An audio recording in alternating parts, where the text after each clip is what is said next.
একজন লাদার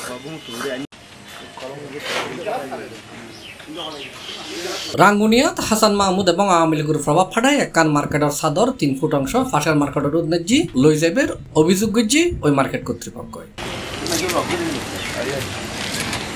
উপজেলার রোয়াজারার ডিআর আয়েশা মার্কেটের মালিক হলে এরকম ঘটনা ঘটায় বলে অভিযোগ গজি 12 আউলিয়া মার্কেটের স্বত্বাধিকারী সেপ্টেম্বরের 17 তারিখ মঙ্গলবার দুপুরে 12 আলিয়া মার্কেটের স্বত্বাধিকারী এক সংবাদ সম্মেলনে এই অভিযোগ গজি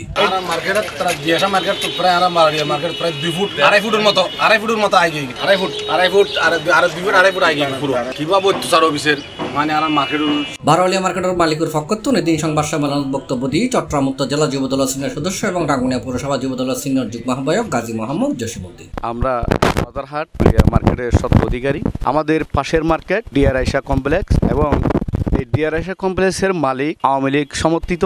এখনো ডিআর আয়েশা মার্কেটে আওয়ামী লীগের অফিস এখনো অলরেডি আছে, যুবলীগের অফিস আছে। এখনো তারা আমাদেরকে কি করছে দেখেন, এই যে আমাদের 12 আলিয়া মার্কেট, ওদের ওয়াল কোথায় দেখেন, আর ওদের ছাদ আমাদের ওখানে 3 ফুট ছাদ আমাদের মার্কেটের উপর নিয়ে আসছে। এবং ছাদ করার আগে আওয়ামী সন্ত্রাসীদের দিয়ে যারা আমাদের মার্কেটের স্বত্বাধিকারী ছিল তাদেরকে সন্ত্রাসীদেরকে লেলিয়ে দিয়ে তাদেরকে ধরে নিয়ে 5 লক্ষ টাকা দাবি করেছে, 4 লক্ষ টাকা ক্যাশ দিয়েছে এবং ব্যালেন্স স্ট্যাম্প নিয়েছে। ব্যালেন্স স্ট্যাম্পে কি লেখছে, কত টাকা লেখছে, আসল বিষয় কি, এগুলো এখন আমরা জানি না। আমরা এগুলো তীব্র নিন্দা প্রতিবাদ জানাই। এখন এই যে আওয়ামী সন্ত্রাসীরা দেশ থেকে পালিয়ে গেছে, এখন যদি আমরা এটা ভেঙে ফেলতে যাই তাহলে এখন দেশের জনগণ মনে করবে যে আমরা বিএনপি সমর্থিত, আমাদেরকে আমরা সন্ত্রাসী করতেছি। সেজন্য এই নিউজ করা হচ্ছে।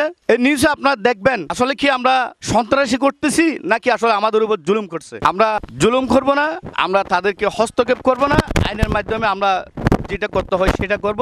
এবং এই আওয়ামী সন্ত্রাসীরা আমাদের মার্কেট অবরুদ্ধ করে রেখেছে। আমরা 2 কোটি টাকা খরচ করে মার্কেট করে আমরা এই মার্কেটে সবগুলো দোকান বন্ধ ছিল, মার্কেটে ঢুকতে পারি নাই। কতগুলো ঝাড় জঙ্গল দেখেন, আমাদের মার্কেট একদম স্ক্র্যাপ বানিয়ে রেখেছে। C+ চট্টগ্রাম।